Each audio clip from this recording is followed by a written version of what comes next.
देखते देखते एग्ज़ाम का जो डेट है वो आ गया है और एग्ज़ाम जो है वो जनवरी में 12 जनवरी को होने वाला है।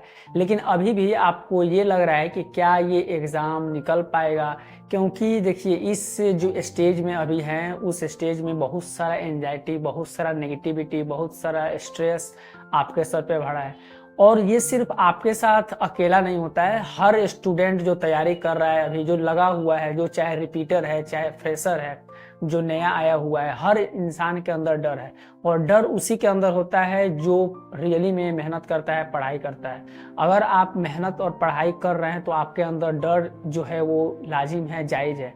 लेकिन सबसे बड़ी चीज़ ये है कि अभी जो डेट आ गया है तो क्या इस ड्यूरेशन में, इतने कम टाइम में पढ़ाई होगा या नहीं होगा, एग्ज़ाम निकलेगा कि नहीं निकलेगा। आज के पर्टिकुलर इस वीडियो में मैं इस चीज़ के ऊपर बात करने वाला हूं। तो मैं हूं डॉक्टर एहसान और मैंने अपना MBBS किर्गिस्तान से कंप्लीट किया था। उसके बाद फिर मैंने FMG एग्ज़ाम दिया, फिर उसको मैंने क्वालिफाई किया और मैं अभी internship Purnia Bihar medical college में कर रहा हूँ। तो यार सबसे पहले ये समझो, मैं कोई फ्रेशर नहीं हूँ कि मैं तुम्हें आकर के वो सारी बातें बताऊँ कि मैं 200 कैसे आप टारगेट कर सकते हो या फर्स्ट अटेम्प्ट में कैसे पास कर सकते हो। फर्स्ट अटेम्प्ट में पास करना और रिपीटर हो करके पास करना, ये दोनों दो अलग कहानियां हैं। मैं इस पे ऑलरेडी डिटेल वीडियो बना चुका हूं। आप चाहो तो इस वाला वीडियो को आप देख सकते हो, तो आपको समझ में आएगा कि रिपीटर का वाकई में रिजल्ट क्यों नहीं होता है या ऐसा क्या सीन है। मैं इस वीडियो में पूरा डिटेल से बात किया हूँ, तो आप इस वाला वीडियो को देखो तो समझ में आएगा। सबसे पहले ना अपने अंदर आप ये बना करके रखो, जो भी आप कोर्स लिए हुए हो, रैपिड रिवीजन चाहे मेन नोट्स था, जो भी आप ऑलरेडी पढ़ रहे थे और आपका जो ड्यूरेशन है वो मान लीजिए ऑनलाइन कर रहे हो या ऑफलाइन कर रहे थे, तो लगभग सारा जो कोर्सेस है वो ख़त्म हो चुके होंगे अभी तक, या कुछ के अभी बचे भी होंगे। तो उसमें आप जल्दी से जल्दी कोशिश करिए कि ख़त्म करने के लिए।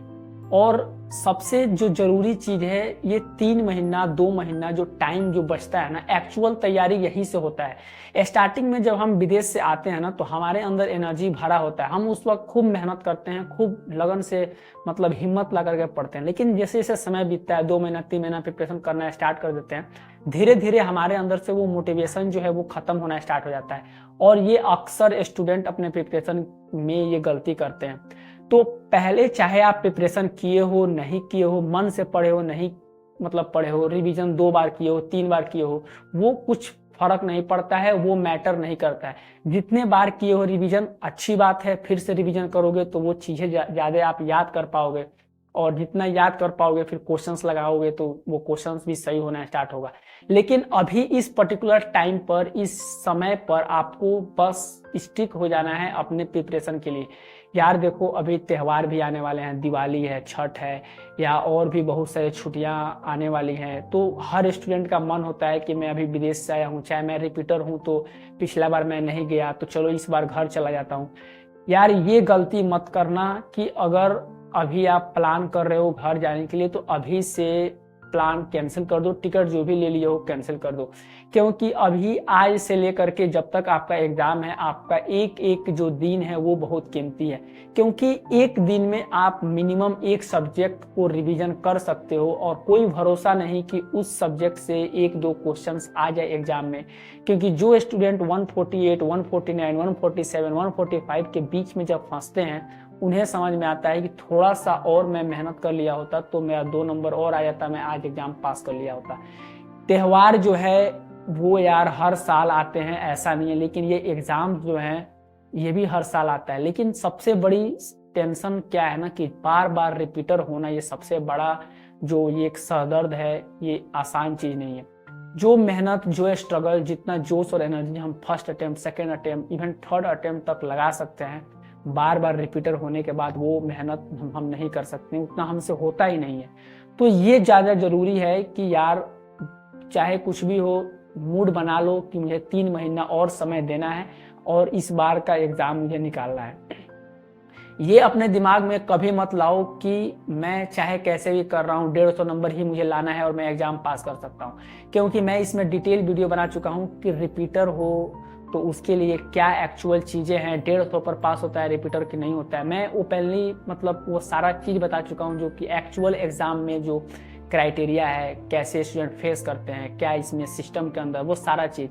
तो अगर आप रिपीटर हो तो हमेशा टारगेट 200 का रखो। 200 से कम अगर आप नंबर ला रहे हो तो आपका कुछ नहीं हो सकता है, क्योंकि जो रिपीटर है उससे एक बार पता करो, पूछो, अपने में डिस्कस करना स्टार्ट करो, तब समझ में आएगा कि वाकई में रिपीटर का रिजल्ट क्यों नहीं होता है। दूसरी चीज़, अगर आप फ्रेशर हो तो मेहनत उस लेवल तक करो जितना अच्छा नंबर आ सकता है उस तरह। कभी भी टारगेट 150 का मत रखो, क्योंकि जितना हाई आप टारगेट रखोगे तो हमेशा उससे नंबर कम ही आते हैं एक्चुअल एग्जाम में। क्योंकि एग्जाम के ड्यूरेशन में क्या होता है कि हम ज़्यादा एंजाइटी, ज़्यादा स्ट्रेस में रहते हैं, तो उसके वजह से क्या है कि सिली मिस्टेक्स ज़्यादा होना स्टार्ट हो जाती है। और यही सबसे ज़्यादा जरूरी है एग्जाम निकालने के लिए। जितना हम सिली मिस्टेक कंट्रोल करेंगे हमारा एग्जाम 100% निकल जाएगा। और सिली मिस्टेक कंट्रोल करने के लिए सबसे बड़ी जो चीज़ है वो है कि आपको क्वेश्चंस लगाना है।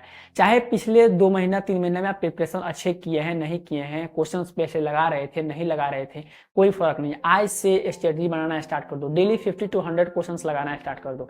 डेली जब क्वेश्चंस लगाओगे तो वो तुम्हारा एग्जाम में बहुत ज़्यादा फायदामंद होगा। चाहे तुम क्वेश्चंस मान लो 50 क्वेश्चंस एक दिन में लगा रहे हो और वहां पे तुम्हारा 10 ही क्वेश्चन सही जा रहा है, 15 क्वेश्चन सही जा रहा है, एटलीस्ट 10 और 15 क्वेश्चन तो सही जा रहे हैं ना, जीरो तो नहीं होना। जीरो से एक नंबर ज्यादा तो है ना। क्योंकि यार देखो, जब तक तुम क्वेश्चंस नहीं लगाओगे तो एग्जाम में जा करके यही चीज है जो कि गलती ज्यादा होती है। और जब बार बार क्वेश्चंस लगाना स्टार्ट करोगे, गलती करोगे, फिर उसको बार बार क्वेश्चंस आएगा, फिर उसको पढ़ोगे, फिर गलती करोगे, फिर करोगे, तो ऐसे कर करके तुम्हारा जो है वो चीजें सही होना स्टार्ट हो जाएगी। और एग्जाम्स जो होते हैं वो एक्चुअल में क्वेश्चंस के होते हैं, वहाँ पे थ्योरी का कोई गेम नहीं है। तुम जो कॉन्सेप्ट समझे हो उसका कोई गेम नहीं है। तुम उस चीज को क्वेश्चंस में कैसे लगा रहे हो, कैसे उसमें एनालिसिस कर रहे हो, कितना सही कर पा रहे हो, असल गेम वहाँ पे है। तो क्वेश्चंस आज से देना स्टार्ट कर दो। और दूसरी चीज ये है कि मॉक टेस्ट देना स्टार्ट कर दो। मॉक टेस्ट बहुत जरूरी है। सबसे पहला फायदा तुम्हारा मॉक टेस्ट से क्या होगा कि तुम एटलीस्ट 150 क्वेश्चंस 1 अटेम्प्ट में कम से कम अटेम्प्ट तो करोगे, एक बार में देना तो शुरू करोगे। और ये सबसे ज्यादा जरूरी है। जब हम एग्जाम देने जाते हैं, मान लो कि फर्स्ट जो पेपर हम दे रहे हैं, तो उस वक्त एंजाइटी ज्यादा होता है, यार थोड़ा सा अंदर से घबराहट हो रहा है, डर हो रहा है, कैसे जाएगा, नहीं जाएगा। और मान लो हम मॉक टेस्ट ही नहीं दिए, 50 क्वेश्चंस दिए, 1 आवर में हम कंप्लीट कर लिए, और मुझे एग्जाम में जाकर के 3 घंटे बैठने हैं, तो वो जो स्ट्रेस और एंजाइटी होता है ना, वो बढ़ना स्टार्ट होगा। यार कब खत्म होगा, यार कब खत्म होगा, कब एग्जाम खत्म होगा। और इस चक्कर में, इस चीज में ना सिली मिस्टेक जो चांसेस है वो बढ़ना स्टार्ट हो जाता है। तो इसके वजह से बहुत ज्यादा चांस हो जाता है कि सिली मिस्टेक हो और हम फिर आकर के वही 140 और 150 के बीच में फंस जाते हैं। तो आज से मॉक टेस्ट देना स्टार्ट कर दो। अगर तुम रिपीटर हो तो हमेशा टारगेट ये रखो कि तुम्हें मॉक टेस्ट भी देना है और क्वेश्चंस भी लगाना है। और तुम रिपीटर हो तो ऑलरेडी तुम मल्टीपल टाइम रिवीजन कर चुके होगे, तो उसके लिए जरूरी है कि नोट्स के ऊपर कम जाओ। मतलब ये नहीं है कि नोट्स नहीं पढ़ो, नोट्स भी जरूरी है, उसके साथ क्वेश्चंस भी जरूरी है और मॉक टेस्ट भी जरूरी है। अगर ये 3 बेसिक पिलर है एग्जाम निकालने के लिए, अगर ये तुम नहीं कर रहे हो तो फिर तुम अपने ही पैर पे कुल्हाड़ी मारने जा रहे हो। क्योंकि कोचिंग और फैकल्टी को घंटा फर्क नहीं पड़ता है। हर बार 30,000 और 40,000 स्टूडेंट उनके पास आ रहे हैं, हर बार वो एग्जाम के लिए पैसा ले रहे हैं, तुम पास हो रहे हो नहीं हो रहे हो, घंटा किसी को फर्क नहीं पड़ रहा है। तो ये मेहनत तुम्हें करना है, तुम्हें सोचना है किस लेवल से तुम मेहनत करोगे। तुम्हें वो चीजें अपने अंदर आनी चाहिए कि तुम कैसे अपना प्रिपरेशन कर रहे हो, क्योंकि इसमें जो रिजल्ट है वो फिक्स है, 10% और 20%।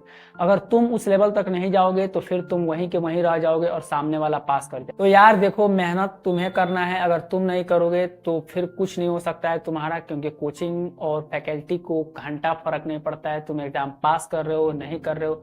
फर्क अगर सिर्फ पड़ रहा है तो तुम्हारे सिर्फ माँ बाप को पड़ रहा है जो तुम्हें यहाँ तक लेके आए हैं। तो एक बार और मेहनत करो और इस एग्जाम को क्लियर करो। भरोसा रखो, अगर तुम वहां से उठ करके यहाँ तक आ गए हो तो आगे भी जरूर जाओगे।